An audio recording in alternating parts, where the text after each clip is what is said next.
Hola a todos, bienvenidos una vez más aquí a Ventana al Misterio, un espacio en el que abrimos la mente a múltiples posibilidades. Y hoy les traigo una recopilación de historias que seguramente los van a dejar con los pelos de punta. Y se los digo porque en este top vamos a incluir no solamente a investigadores paranormales que van a ciertos lugares en búsqueda de esas leyendas y de esas historias que se cuentan allí para explorar precisamente si estos hechos son reales o no, para ver qué se encuentran, para ver cara a cara el terror y el miedo.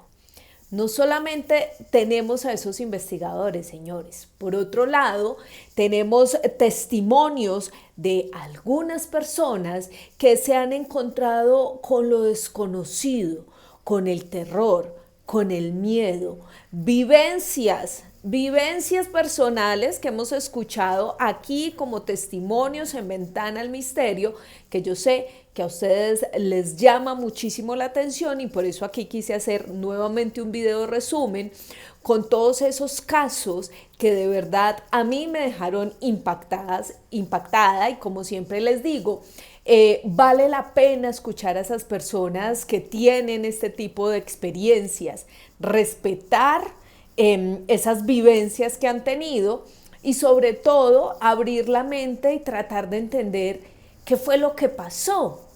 Aunque en muchos casos no tengamos explicación, lo cierto es que los fenómenos paranormales parecieran estar presentes entre nosotros y sin duda alguna más de uno se ha llevado un susto tremendo. Así que bienvenidos a estas historias de terror. Cuando yo llego a Buenos Aires, obviamente lo primero que voy no es al cementerio de la Chacarita, sino voy al cementerio de la Recoleta, que es un cementerio más pequeño, pero es mucho más turístico. Siempre había escuchado hablar del cementerio de la Recoleta por lo mismo, las esculturas, lo bonito, sus formas de sepultar y todo eso. Entonces fui al cementerio de la Recoleta, no me pareció tampoco la gran cosa. Y hablando con un amigo, un vecino mío de allá de Buenos Aires, él es el que me dice: David, si a ti te gustan los cementerios, ¿por qué no vas al cementerio de la Chacarita, que es mucho más grande y es mucho más antiguo? Y pues me picó la venita de la curiosidad, que no fue tan buena idea.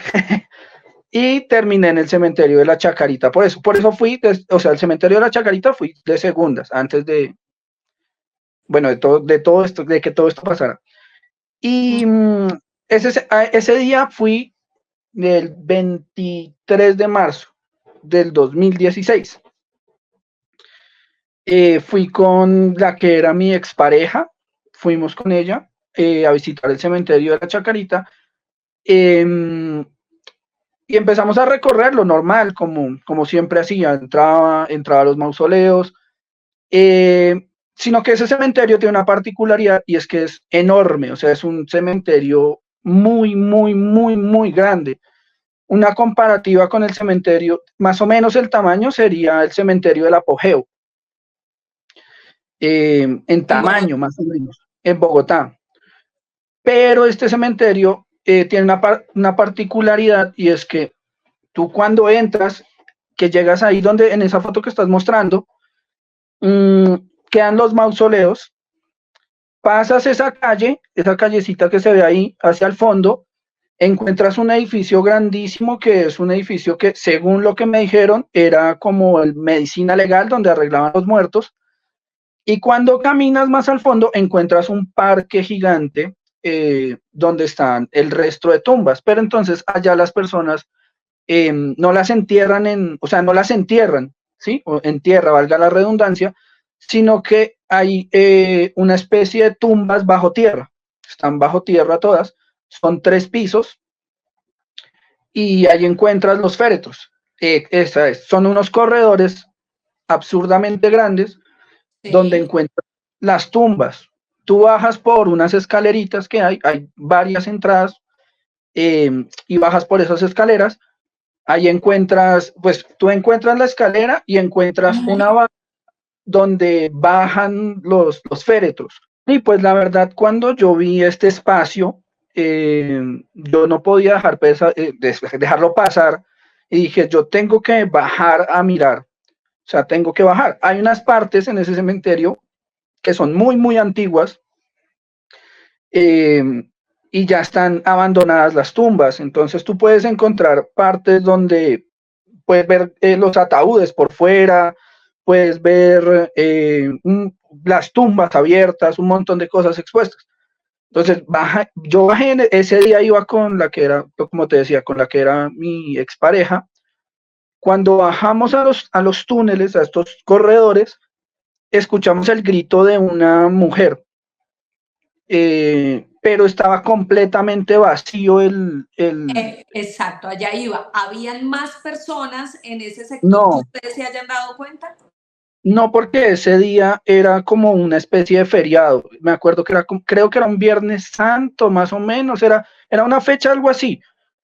Y estaba el cementerio casi vacío, o sea, si habían en todo el cementerio unas 30 personas, era un montón de personas.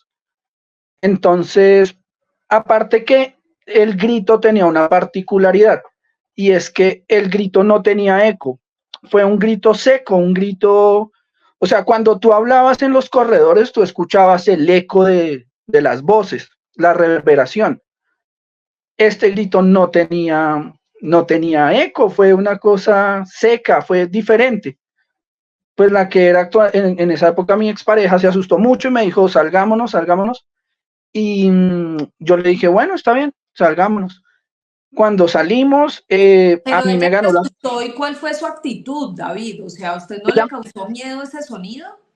no, mira que de primeras no me causó miedo porque yo le buscaba la parte lógica. Yo decía, puede ser alguien que esté abajo, sí, o sea, yo no lo vi como un hecho paranormal en el momento, no lo vi como un hecho paranormal, lo vi como puede ser cualquier persona gritando, ¿sí? O sea, a pesar de que fue un grito extraño, yo lo tomé como algo natural, como puede ser alguien que esté abajo.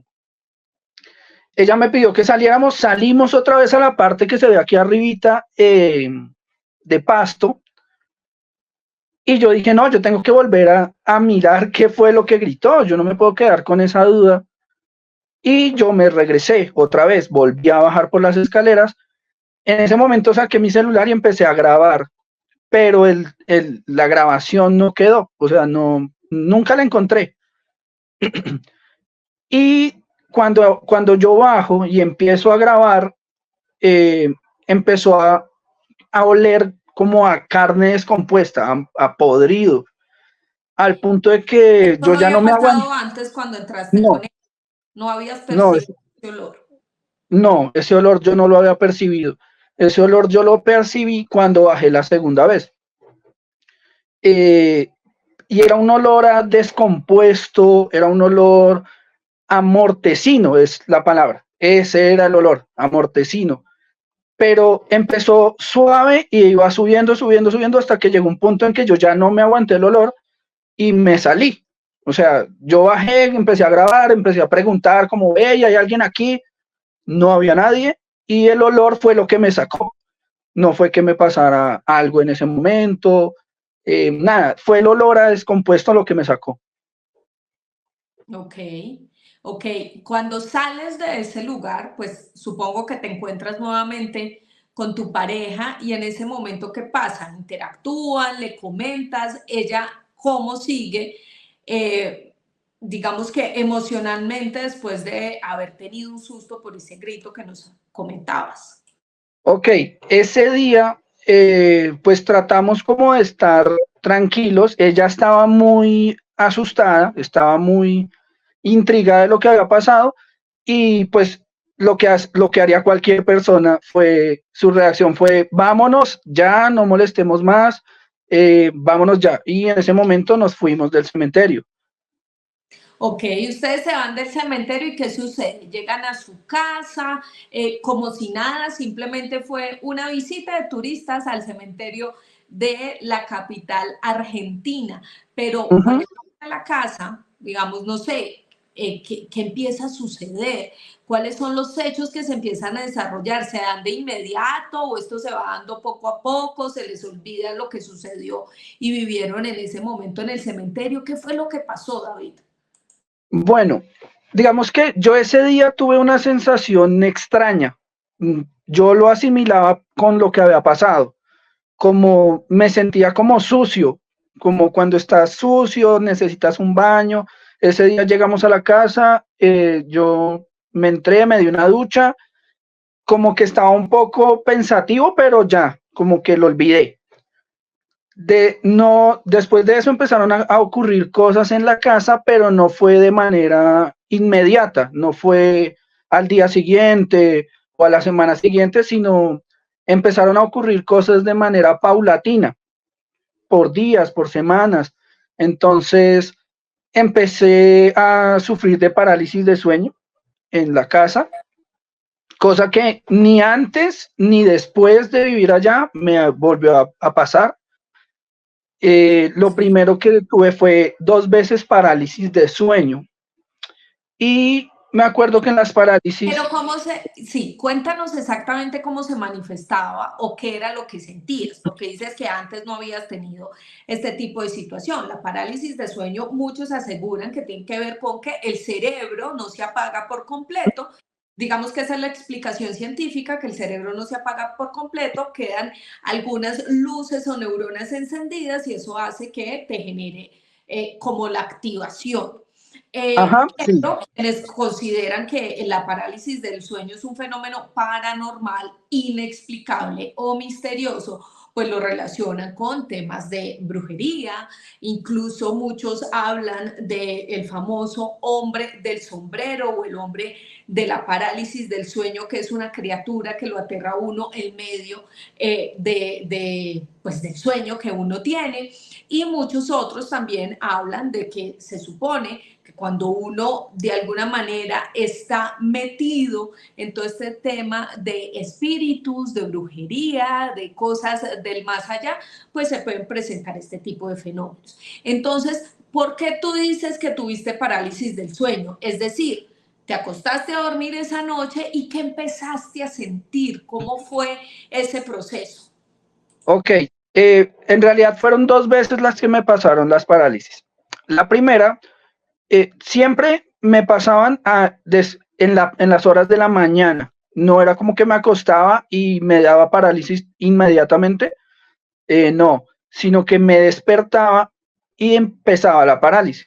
La primera vez, recuerdo mucho que eso de que tú te despiertas, abres los ojos, sientes que estás despierto, eh, yo volteo a mirar a los pies de la cama y veo una figura de una mujer más o menos de 1,90, corpulenta, que estaba en los pies de mi cama. Esa fue la primera vez. Yo me asusté un montón y yo vi que ella corrió hacia la entrada del cuarto. Inclusive yo escuchaba, el piso era de madera, entonces alcancé a escuchar cuando ella corría. Esa fue la primera vez. Después de eso, pum, me desperté y dije, uy, me dio parálisis de sueño. O sea, sentí que, o sea, estaba como en un sueño dentro de un sueño, algo así, era algo extraño. Sí. Lo que te digo, yo nunca asociaba estas cosas con algo paranormal, o sí, yo decía ese estrés o el cambio, pues a nivel cultural. Bueno, yo trataba siempre de darle como lógicas a las cosas. Yo no era muy creyente o decía como muy religioso, ¿sí? Siempre trataba de darle la lógica, siempre buscaba la lógica de las cosas. La segunda vez que me pasó, eh, me despierto y siento que algo me lanza un esfero, me tiran un esfero a la cama, ¿sí? En la parálisis. Yo como que en la parálisis y en el susto cierro los ojos y digo, no, no, no, estoy soñando, pero cuando me despierto, vaya sorpresa que encuentro un esfero en la almohada de la cama. Wow. Uh-huh. Entonces ahí ya dije, bueno, acá algo está pasando, porque esto ya no tiene una explicación tan lógica. Uh-huh. Eh, en esa época, pues, le pregunto a mi expareja, como tú dejaste eso en la cama, ella me dice, no, yo porque te iba a dejar un esfero en la cama, o sea, no tiene lógica.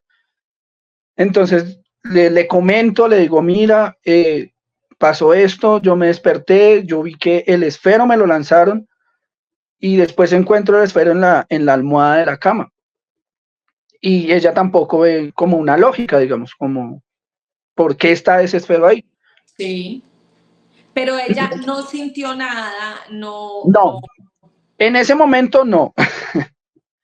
O sea, estamos hablando del comienzo, de todo lo que, de toda la burbuja, de todo lo que pasó. No, esa vez. Después de eso, yo soy una persona que le gusta mucho dibujar. Entonces suelo dejar papeles por todos lados porque a veces me dan ideas para dibujar. Entonces, en esa época, pues tenía una mesa al lado de la cama y trataba de dibujar cuando tenía ideas. Un día llego y encuentro unas flores dibujadas en unos papeles. Y, y yo digo, pero esto yo no lo hice. Le pregunto a la que era mi expareja, ¿tú hiciste esto? Ella me dice, no. Y yo le digo, entonces, ¿quién lo hizo? Están apareciendo dibujos de la nada. Eso fue como en el comienzo. Después de eso, un día nosotros estábamos, No había pues ido estábamos, nadie de visita, solo estaban ustedes no, solos allá, no no, había no, no. cómo alguien dibujara esas flores. No porque nosotros, yo por lo menos, ni ella, estábamos prácticamente solos en Buenos Aires. Yo tenía un amigo mío que él vivía en, pues, cerca de Buenos Aires, pero siempre es retirado. Él vivía en La Plata, era como una hora. Entonces, con él no me veía, digamos, seguido. Nos veíamos cierto tiempo, cada 2, 3 meses, una cosa así. Y no había nadie que entrara. Solo vivíamos, pues solo estábamos los dos, digamos, podíamos entrar. Eh, Eso pasó al comienzo. Después de eso ya empezaron a pasar otras cosas, como empezamos a discutir mucho con mi expareja y empezaron a pasar cosas como, no sé, la tarjeta, nosotros, eso me parece muy particular, nosotros teníamos tarjetas y las tarjetas no pasaban en las tiendas. O sea, era una cosa rara porque íbamos a pagar y los postnet se reiniciaban, se apagaban y se volvían a encender.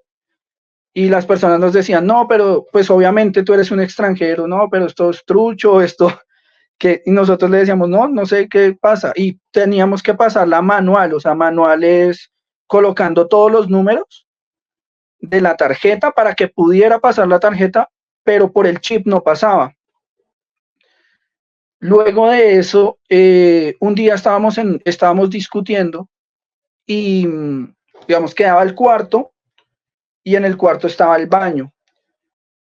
Y de un momento a otro, ella se me abalanza y me dice, hay algo en el baño, hay algo en el baño, hay algo en el baño. Yo pensé que era como por la discusión. Dije, no, pues debe ser que no quiere pelear más o algo así.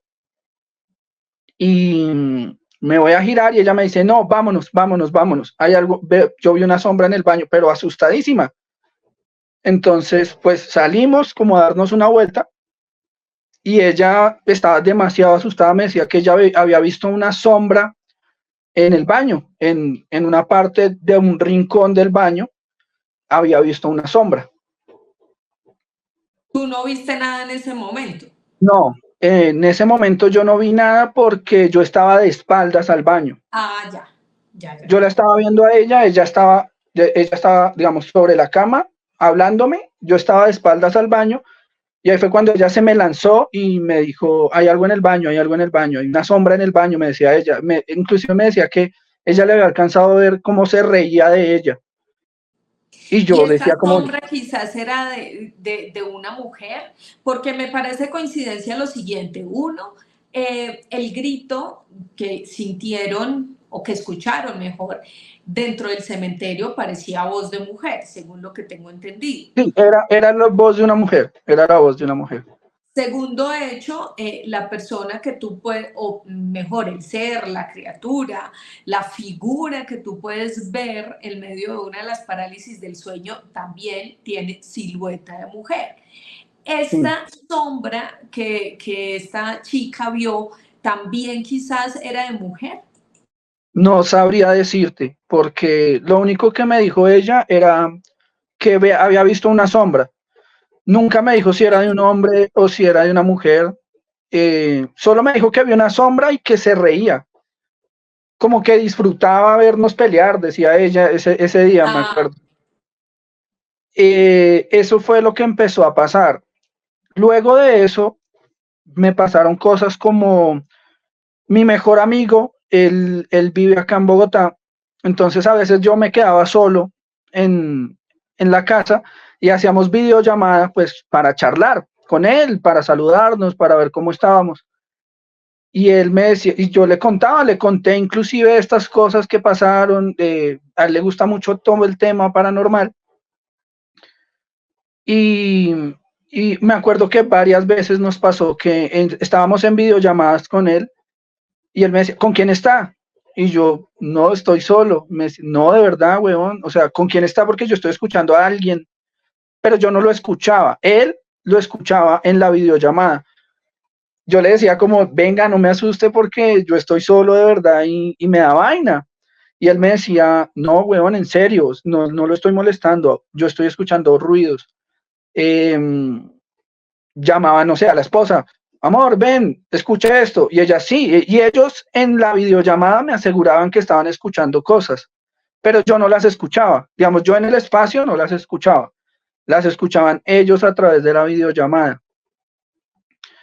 ¿Qué más pasó así fuertísimo? Bueno, ya después de eso, pues se empezaron a abrir las puertas solas.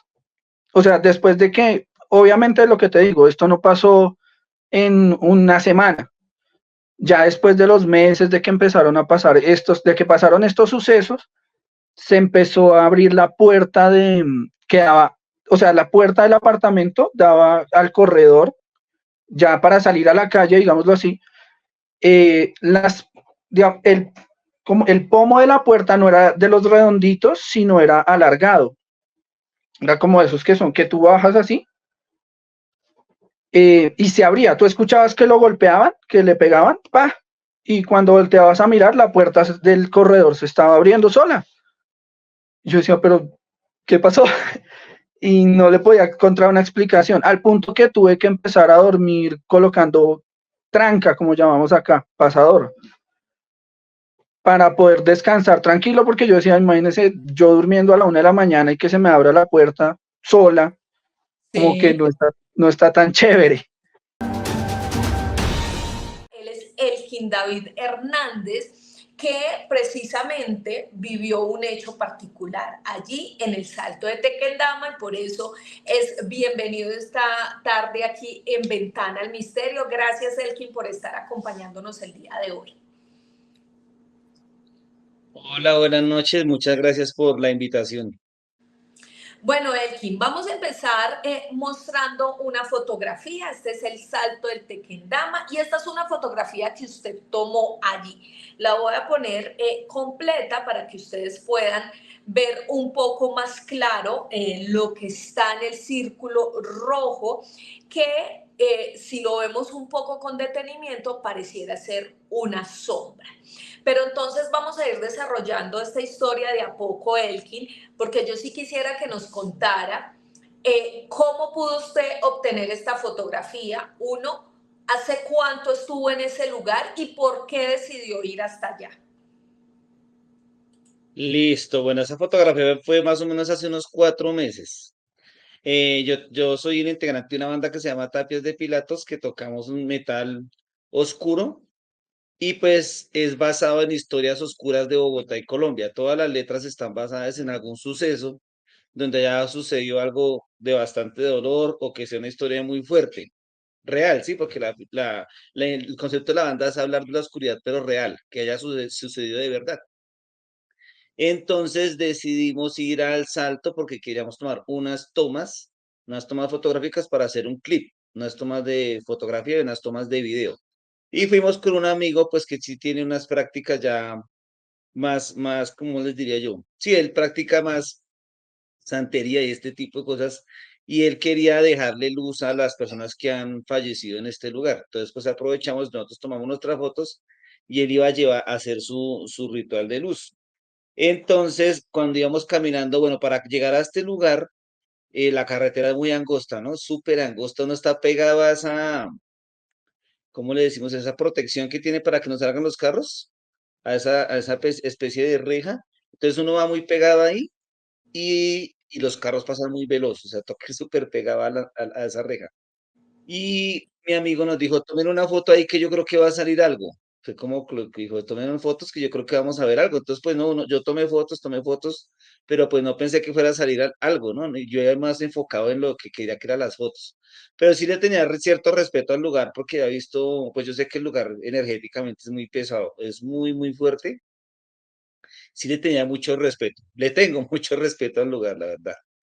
Llegamos a una parte donde hay una placa donde de alguien que falleció ahí y la familia le puso esa placa, ¿no? De alguien que seguramente también se quitó la vida en ese lugar. Y cuando llegamos al lugar, el lugar todo está enrejado, pero hay un huequito que la gente hizo donde uno se puede meter por ahí para llegar a la piedra del suicida. Entonces nos metimos por ese hueco y cuando ya entramos al lugar, pues sí, el lugar tiene una energía fuertísima, es fuerte, es como triste. Es un lugar muy desolador, hay como un casalote Ok. ahí extraño, y pues él hizo su ritual de luz, pero yo tenía muy ansiedad de irme de ahí, mucha ansiedad de irme de ahí, porque si la energía es fuerte y le tenía respeto, no sé si era que yo ya Sí. iba con una mentalidad de algo, pero sí sí se siente mucho respeto ahí, o sea, no quería bajar más de ahí. Elkin, yo sí quisiera que nos explicara un poco de qué se trataba el ritual de luz que usted dice que hizo su amigo, o sea, el que llevaba, qué objetos llevaba, ustedes participaron de este ritual, ¿cómo lo hizo?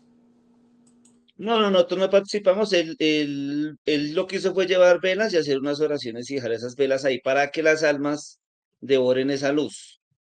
Sí, entonces, pues eso es muy energético porque pues las almas allá agradecen bastante la dejada de la luz, ¿no? Que les dejen luz allí. Entonces dejó la luz, las velas en unos lugares que él sentía que ahí iban a venir, como que aquí sentía la energía, entonces él fue dejando las velas ahí y hacía las oraciones. Entonces ya mientras tanto, pues nosotros estábamos ahí compartiendo con él porque pues teníamos el objetivo de Ujú. las fotos y también de acompañarlo en su ritual. Elkin, y cuando usted dice que justo en ese punto, que es el punto característico, digamos que de todo ese lugar, llegan ustedes y usted empieza a sentir que es cierto, es muy cierto, y en muchos casos y en muchos testimonios los hemos escuchado y visto, que cuando en algún sitio suceden tragedias, pues pareciera que esos lugares se cargaran con la energía y efectivamente, pues uno se da cuenta de eso porque pues se siente algo diferente, algo particular. Pero usted personalmente, ¿qué fue lo que sintió cuando se paró en ese punto específico? Bueno, la verdad yo desde que llegué al hotel, que porque arrancamos fue desde el hotel porque es donde se puede como parquear, fuimos a desayunar y bueno, y preguntamos historias sobre el lugar. La gente de los tolditos nos contaron historias, ¿no? Pues ya nos han comentado que la energía del lugar era pesada y hablan mucho desde lo que nos comentó Ruby, de la parte de los indígenas. O sea, hay muchísimo respeto como por lo que los indígenas hicieron allí. Hubo mucho ritual indígena. Entonces la persona que nos atendió sí nos dijo que sentía más energías y veía muchas más cosas ahí. No sé si de pronto es sugestión de uno, ¿no? Porque a veces la sugestión hace que uno saber que ahí pasó algo, pues uno mismo se sugestiona y puede que si yo no supiera que había pasado cosas no sintiera nada, ¿no? Pero pues se siente es como ansiedad. Yo en el momento sentiera como ansiedad y respeto de llegar allá, como bueno, vamos a llegar allá y qué tal uno de pronto, si le empiezan las voces que uno tiene de las cosas que han pasado, le empieza a llamar uno que se meta más, o bueno, todas esas historias. Pero ya cuando íbamos a subiendo, la ansiedad como de eso, del respeto del lugar, de que no nos fuera a pasar nada malo, de verdad se sentía así. Ya cuando vemos la lápida, pues uno ya ve más que es más serio, ¿no? Pues realmente hay gente que se ha quitado la vida ahí. O sea, ya es más sentido, ya hay como una ansiedad. Pero cuando pasamos allá al lugar y entramos y ya estuvimos como en ese pastal con esas ruinas y todo, ahí lo que se siente es tristeza.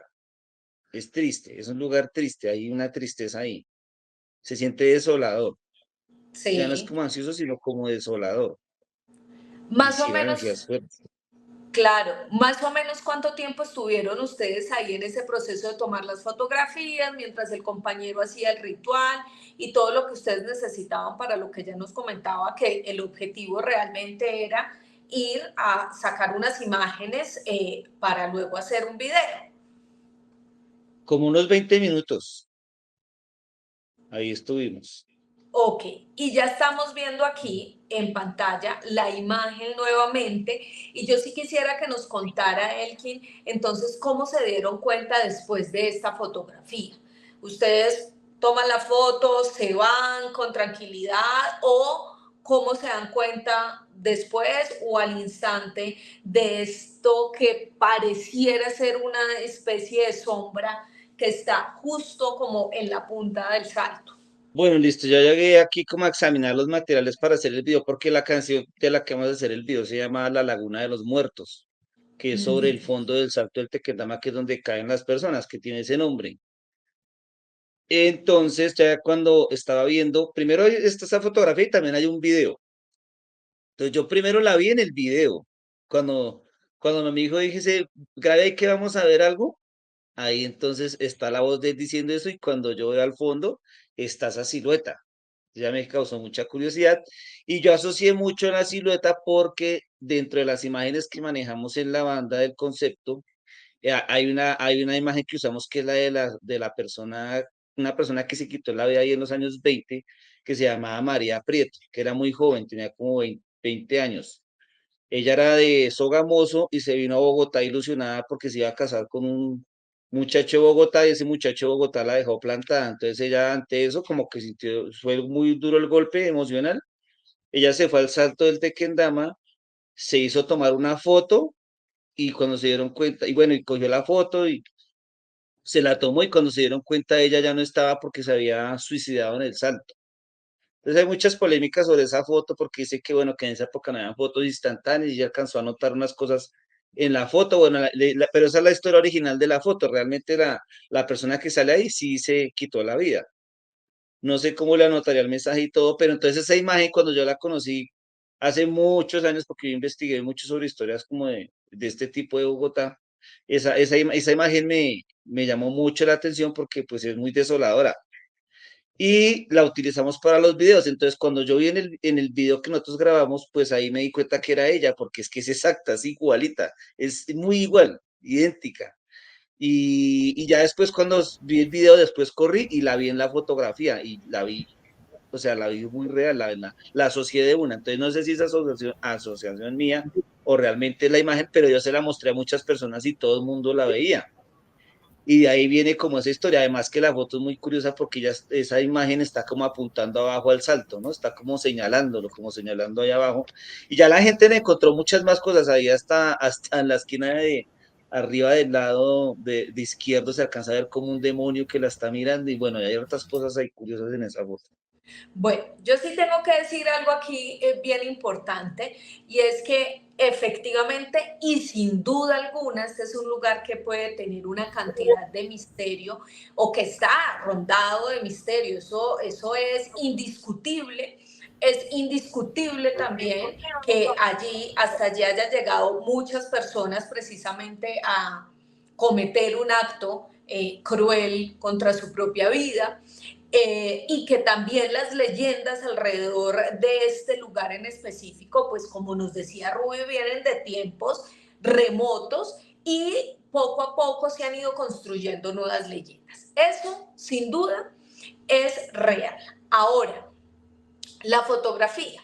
Hay que entender algo, y es que, pues para Elkin, estas historias son importantes.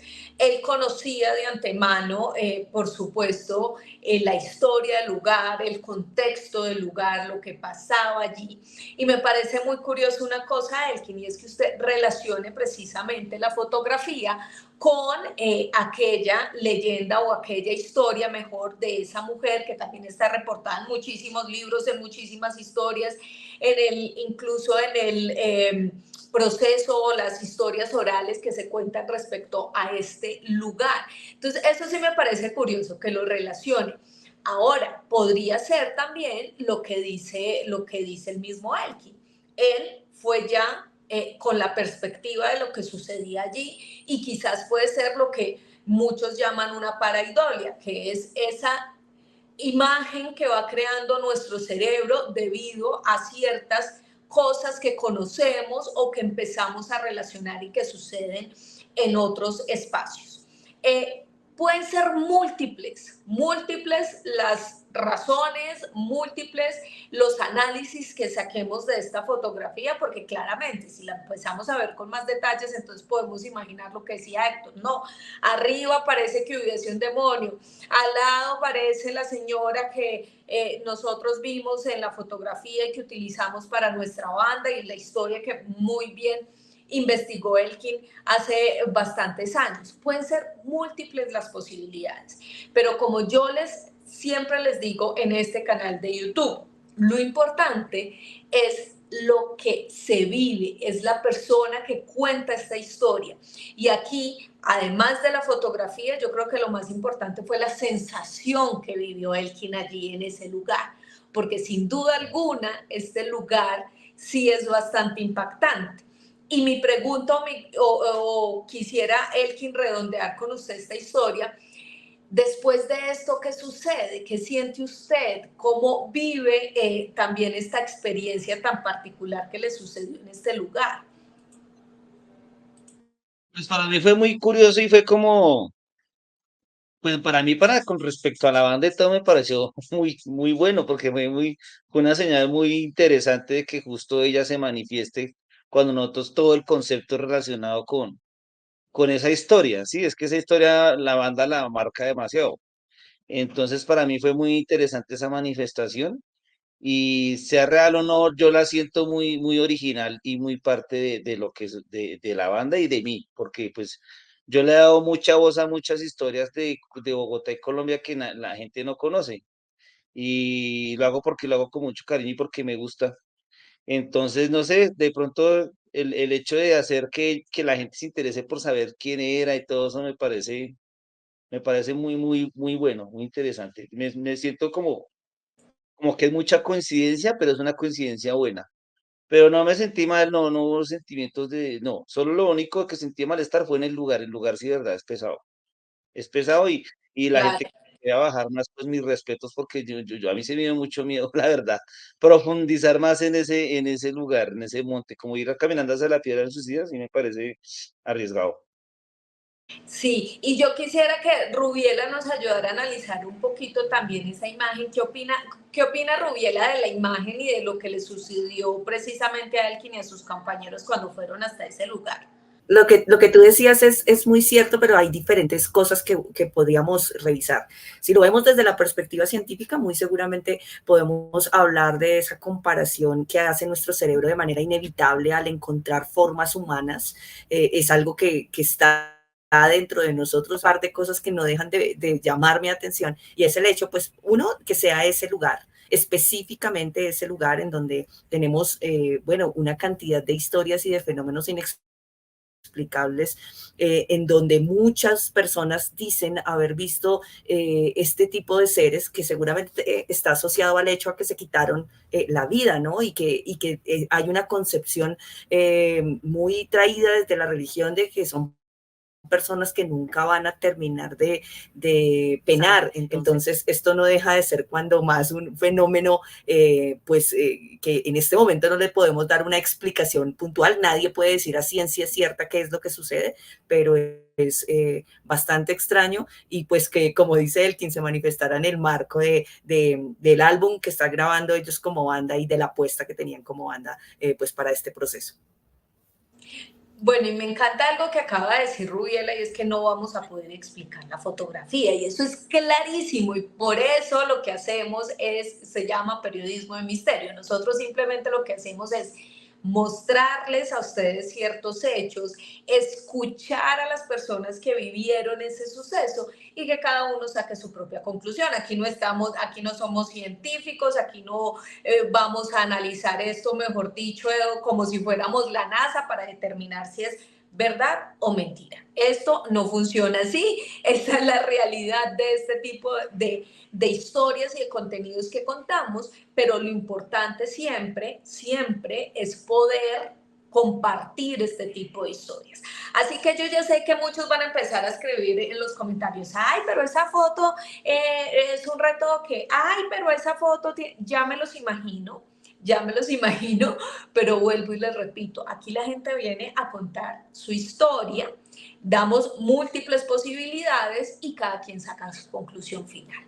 Aquí lo más importante de esto que hemos estado hablando es la vivencia de Elkin, es el hecho de ir hasta este lugar, porque le interesa, porque hace parte de su trabajo con su banda, pero sobre todo lo que pudo experimentar allí y después, por supuesto, pues la fotografía que claramente es impactante y sobre todo me genera a mí bastante curiosidad la forma en la que Elkin la relaciona, y es que él ya conocía una historia particular de esa mujer y para él eso fue una manifestación de ella.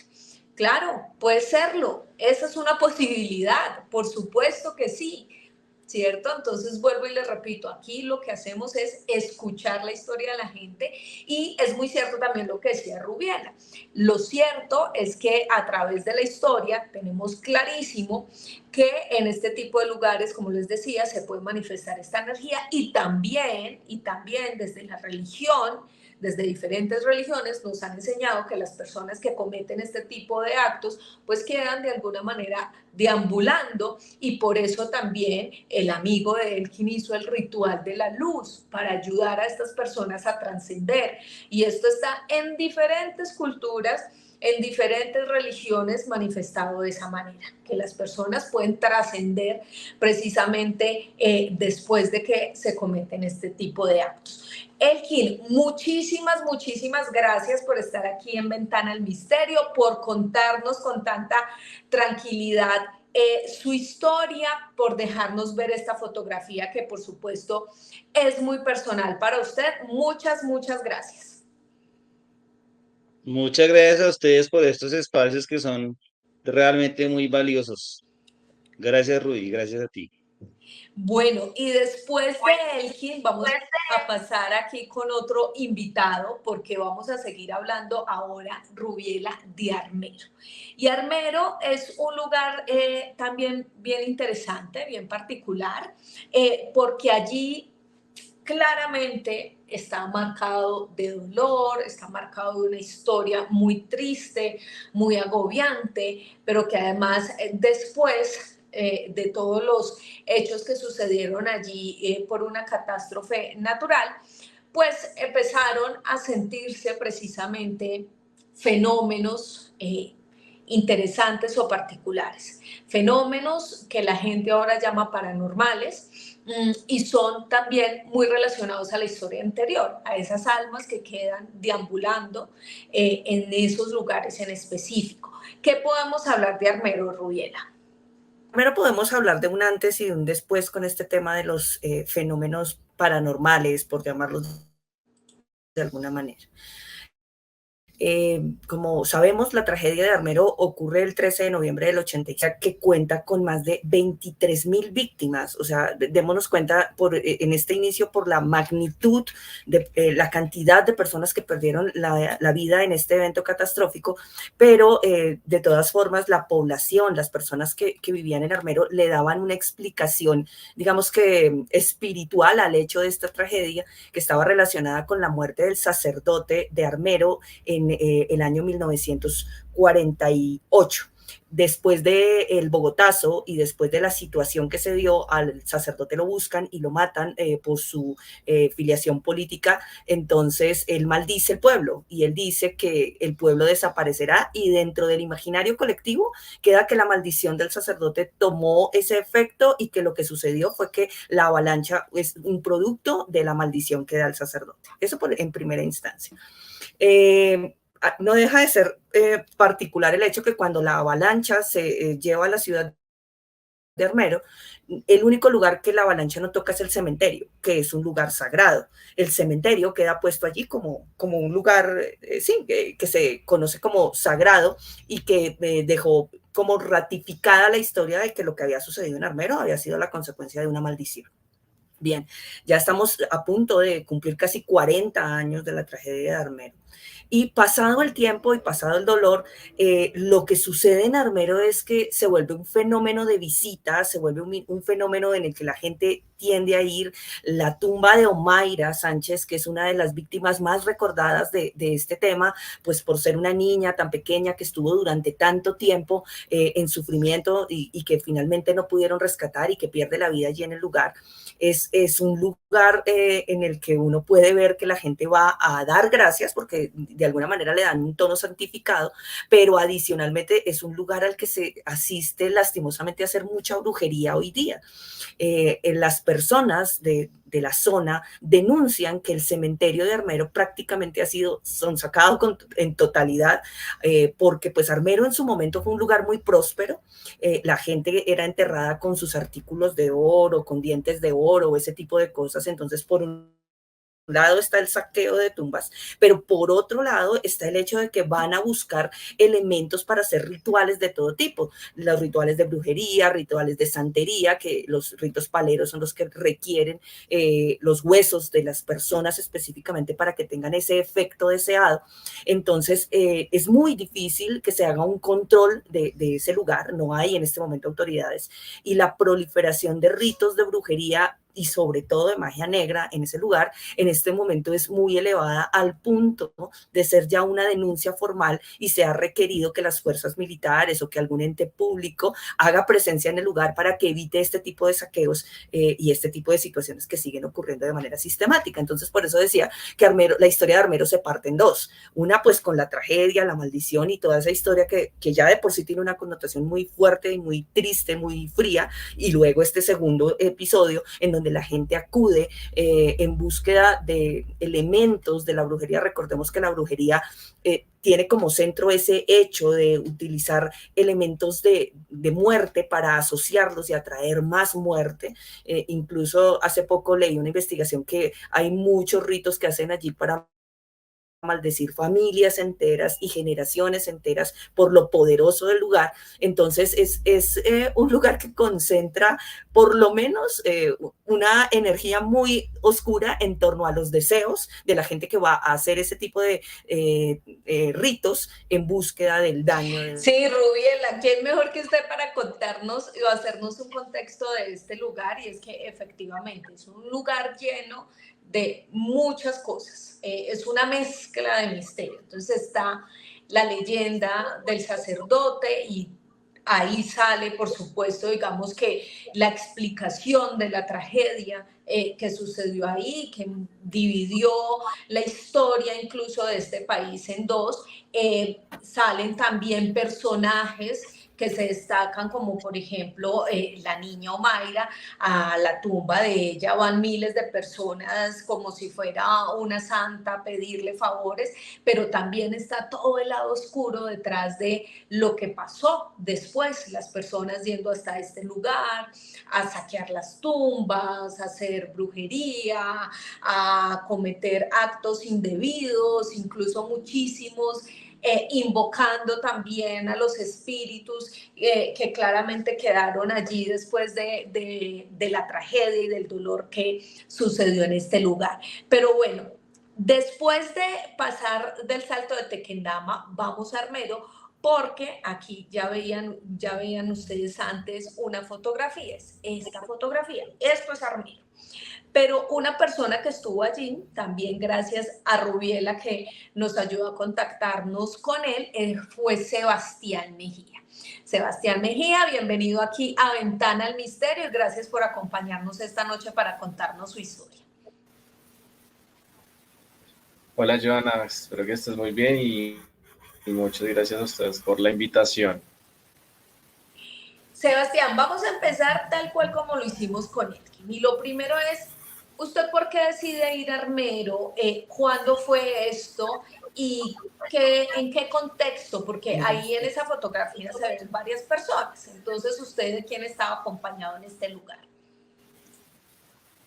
Claro que sí, bueno, te cuento que esa foto se tomó hace 8 días, el 15 de octubre de 2023 y todo nace porque yo hago parte de un grupo de rodadas de motociclistas, moteros, como le quieras llamar, que se llama Revolution Biker.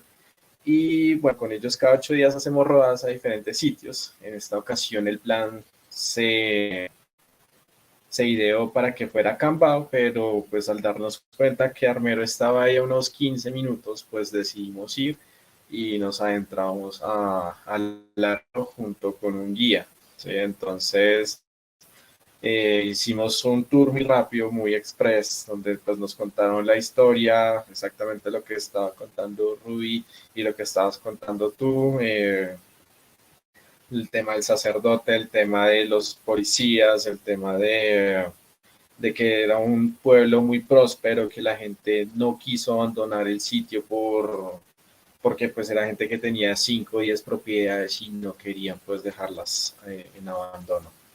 Entonces, bueno, aquí de hecho esta es la última parte del recorrido que es muy conocida, que se llama la Casa del Árbol y se llama así porque en una de las esquinas de la casa pues brota ese árbol gigante. Y pues estamos como en este tipo de programas paranormales porque allí es donde se ven cosas muy raras. Entonces pues ya estábamos finalizando como la sesión de fotos, estábamos ahí más o menos unas 15, 20 personas y pues como lo puedes notar en la foto, hay como una manera de llegar a esa casa y es por medio de ese camino. Y ahí, pues mientras descansábamos, vinieron como unas 2 o 3 familias. Pero si haces un acercamiento a la foto, ahí a la ventana del pie de la persona con una apariencia muy triste, como lúgubre. De hecho, se le ve el rostro muy gris y tiene una rapa pues, bastante particular. Que Aquí incluso a mí vamos me viendo cuesta las creer que es fotografías. algo raro. Perfecto, sí, Aquí vamos exacto. viendo Ahí las se ve un... fotografías, Sebastián. Entonces, se las voy a volver a mostrar para que vean como el paso a paso. Aquí está Sebastián, como nos contaba, él fue allí pues simplemente a una salida de fin de semana. Estaban compartiendo con un guía de la región que hay muchísimos allí precisamente para contar esta historia que llama mucho la atención. Dentro de ese lugar, como nos decía, que se llama la Casa del Árbol, pues ustedes mismos pueden ver ahí la fotografía, hay varias ventanas y empieza a ver como dentro del árbol, además, pareciera una imagen muy particular, que es esta. Ahí se los voy a dejar para que ustedes puedan ir analizándola. La voy a poner aquí un momento en pantalla completa. Y es, digamos que una figura que nos va a explicar, que nos estaba explicando aquí Sebastián. Sebastián, es una figura que, como usted muy bien lo explicaba, pareciese ser una persona. Incluso se ve como su mano puesta encima del árbol. Yo le veo una especie de sombrero también, no sé si de pronto Sebastián, Sí, Ruby correcto. y las personas que lo están viendo lo alcanzan a ver de esa manera. Pero usted, ¿cómo se da cuenta de esta fotografía, Sebastián? O sea, que esto aparece en la fotografía, porque aquí vuelvo y les muestro. Esta es la fotografía original, o sea, completa, no original, completa. Está la fotografía completa y después, cuando la ven con detenimiento, pues se encuentran esta figura. ¿Cómo se da cuenta Sebastián de que ahí aparece esa figura? Bueno, pues después del largo regreso de carretera hasta Bogotá, en la noche nos pusimos a ver las fotos, nos empezamos a compartir por el grupo de WhatsApp, hasta que un compañero que se llama Santiago dijo, venga, encontré una de las fotos. Y claro, envía eso al grupo, exactamente como tú la muestras, pues el plano general, después se va acercando y ya es innegable que se ve pues una persona como de manera muy clara y lo más raro, lo más chistoso de todo es que primero yo estaba al lado de la persona que tomó la foto y estaba observando la escena y en ningún momento vi a esa persona en esa ventana y pues mis otros compañeros que estaban alrededor de la casa y sobre la avenida donde te digo que es la única manera donde se puede llegar, nadie recuerda o nadie vio pues una persona como con tal apariencia que yo creo que no pasa desapercibida. Y lo que tú mencionas de la mano, yo le mostré esta foto también a una persona que es experta en el tema, que pues, en redes se llama la madrina y en persona se llama Sandra. Ella me dice, Sebastián, estuve analizando la foto y esa mano no coincide con la posición de este sujeto. Es como si detrás de esa pared hubiera una persona o algo que le impidiera pasar. Entonces, además de que se ve con una mano como embarrada, como de las fotos que aparecen en la tragedia de Armero, de las personas que estaban enterradas, se ve de ese estilo.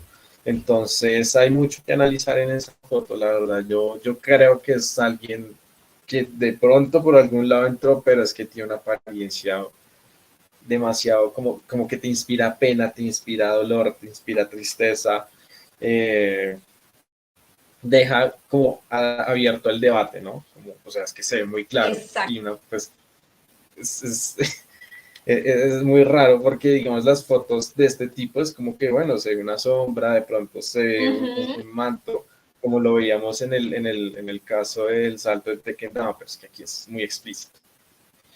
Exacto, y eso es lo que me causa curiosidad de esta fotografía, porque es muy cierto lo que acaba de decir Sebastián, y es que generalmente las fotografías de espectros, fantasmas, espíritus, como quieran llamarlos, son muy similares a la del salto del Tequendama, y es una figura que pareciera un poco transparente, digamos que no son fotografías tan claras. ¿Sí? Y por eso muchas personas también dicen como, ay, es falsa, eso fue que la retocaron, eso fue que no sé qué. Pero si también presentas una fotografía como esta, en la que, en serio, si yo la veo, digo, esto es un señor que estaba ahí, ¿cierto? Porque es muy claro, o sea, está muy definido, es el sombrero, se le ve incluso, no sé si ustedes lo ven como yo, pero incluso yo le veo como el cabello, pareciera que tuviera cabello como hasta los hombros, una camisa que pareciera como de cuadros, ahí se las voy a poner otra vez completa para que ustedes también la puedan analizar y dejen sus comentarios sobre lo que opinan de esta fotografía. Y claro, ahí entra también lo curioso de esto, lo interesante, y es, ¿qué podría ser? Una persona que simplemente estaba ahí, pasó y decidió posar para la fotografía. Sí, Ana, yo ahí quisiera pues añadir, primero el hecho de, como lo comenta Sebastián, ¿no? En este tipo de fotografías pasa algo, o por lo menos hay una tendencia en lo que han escrito alrededor de esto, y es que son como manifestaciones específicas para una persona. Es decir, no cualquiera que fuera a tomar la foto iba a tener este tipo de manifestaciones. Esta imagen que nos muestras específicamente, hay una cosa que me gustaría que llamáramos la atención en ella, y es el hecho de que algunas personas que han escrito alrededor de los fenómenos, de este tipo de fenómenos, cuentan que estas apariciones no son para todo el mundo. Es decir, hay una intención de manifestarse directamente al grupo de personas que hizo la toma de la fotografía o a alguien en específico. ¿Quién tomó la fotografía? De pronto, ¿quiénes estaban allí? Tiene mucho que ver en relación con este tipo de manifestaciones. Tú ya lo decías antes, ¿no? No podemos asegurar que el fenómeno sea o no cierto, pero sí abre un debate y sería interesante investigar e indagar exactamente qué tipo de manifestación fue y cuál era su intención, porque lo que dice Sebastián es cierto, y es que sí produce como un halo de tristeza, es como un poco de angustia de estar allí Tenebrosa, perdido, sin y duda coincide alguna. con muchas de las historias que muchas personas han contado. Es súper Sí, tenebrosa. coincide con y muchas de las está- historias. He tenido la oportunidad de recoger muchas historias de Armero. Me gustaría aquí preguntarle a Sebastián también sobre qué pasa. Bueno, es decir, se empiezan a compartir esta fotografía, se dan cuenta de esta imagen, pero su percepción personal, Sebastián, cuando estuvo allí, ¿usted sintió algo particular? Porque en este lugar también se dice, así como nos contaba Elkin en la historia anterior, de que cuando se llega hay una energía que se siente pesada, una energía fuerte. ¿Cuál fue su experiencia personal cuando estuvo ahí en ese punto? Bueno, a medida que fuimos entrando en el pueblo, en las ruinas, y íbamos recorriendo como lo que era el parque, lo que era la iglesia, lo que eran las casitas, cada vez ese sentimiento se va haciendo más insostenible, como que lo cargas en la espalda, como que te invade una nostalgia bastante fuerte y en ocasiones sientes que te observan desde las casas, tú tratas como de buscar esa mirada que te busca y, y claro, perdón, el sentimiento se hace más cuando yo pues, llego a mi casa y le cuento a mi familia, a mi mamá, a mi abuela, a mi tía que estuve por allá y me dicen, claro, es que allá tuvimos familia, allá estaba pues una prima, mi hermana de mi mamá y mi tía, ellos eran profesores allá en Armero, tenían 2 hijas y pues están desaparecidas, probablemente fallecieron allá. Entonces, claro, ese sentimiento, o sea, de que yo estuve allá cerca de mis familiares es más profundo aún, ¿no? Entonces, Claro, es claro, vivir Armero la es algo tragedia que, de cerca. claro, y ya en retrospectiva, porque uno dice, no sabía que estaba visitando familiares en un camposanto, ¿no? Entonces, claro, eso acentúa más las emociones y, y pues al menos yo y mi tía, que ya también fue, es complicado volver allá porque ya después, además después de ver esto, ya uno va más precavido.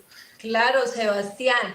Y después, ¿tú cómo analizas la fotografía? ¿Crees que, como decía Rubiela, podría ser también un mensaje teniendo en cuenta esta historia que nos acabas de contar, que tengo que decirle a toda la gente que nos está viendo que no tenía ni idea de este detalle que nos acaba de contar Sebastián? ¿Crees que de pronto esta fotografía, teniendo en cuenta pues lo que te dicen tu mamá y tu abuela cuando llegas a casa, se puede relacionar con esas familiares? Quizás lo tomaste como un mensaje personal, o cómo analizaste tú que esto haya sucedido cuando estuviste ahí en ese lugar? Bueno, es difícil sacar conclusiones ahorita porque no sé quién es o qué es eso que está ahí en la fotografía, pero yo no sé, porque incluso una parte mía dice, pues venga, es que la ropa es muy de ahora, ¿no? Es muy contemporánea, pero es que el rostro dice otra cosa, ¿sí? Entonces es todo un debate que, es que está incluso el logo que tiene la camiseta raro, ¿no? Es como un perro, es algo con cara, no sé. Entonces, pues sí, es interesante investigar quién es o quién puede ser o qué es. Y tengo fotografías pues de mis familiares, entonces no podría parecer a Fausto o se parecía a un amigo de alguien, porque pues de hecho mi abuelito ya falleció y él era como una de las personas que tenía en su mente y de pronto no se iba a poder sacar de la duda, porque incluso él se fue a buscarlas en esos años, se fue a buscar a sus familiares. Entonces yo dejo como la puerta abierta y la pregunta a la investigación que Rubiela o que las personas quieran llevar a cabo y pues, sorprenderme, porque la verdad sí es difícil porque este tipo de cosas a mí no me pasan. Bueno, pues espero que les haya gustado este video, este resumen sobre esas historias paranormales y sobre todo las experiencias que estas personas se atreven a contar y a compartir con todos nosotros. Sin duda alguna, para mí lo más valioso es poder escuchar a quienes han tenido estas vivencias y explorar un poco que los límites del miedo, los límites del terror, pues parecen muchas veces sobrepasar lo que nosotros podemos imaginar. Así que espero dejen todos sus comentarios en la cajita de comentarios, le den dedito arriba a este video, lo compartan en su grupo de WhatsApp con sus compañeros, con sus amigos, con sus familiares, con sus parejas. Y recuerden además que no solamente nos pueden ver a través de YouTube, sino que estamos en todas las plataformas de audio, ahora en Spreaker. Muy fácil, ustedes van y se meten a Spreaker y ponen Ventana al Misterio y ahí nos pueden llevar en audio a cualquier lugar al que vayan. Así que mil y mil gracias por estar siempre conectados. Por hoy cerramos esta ventana al misterio.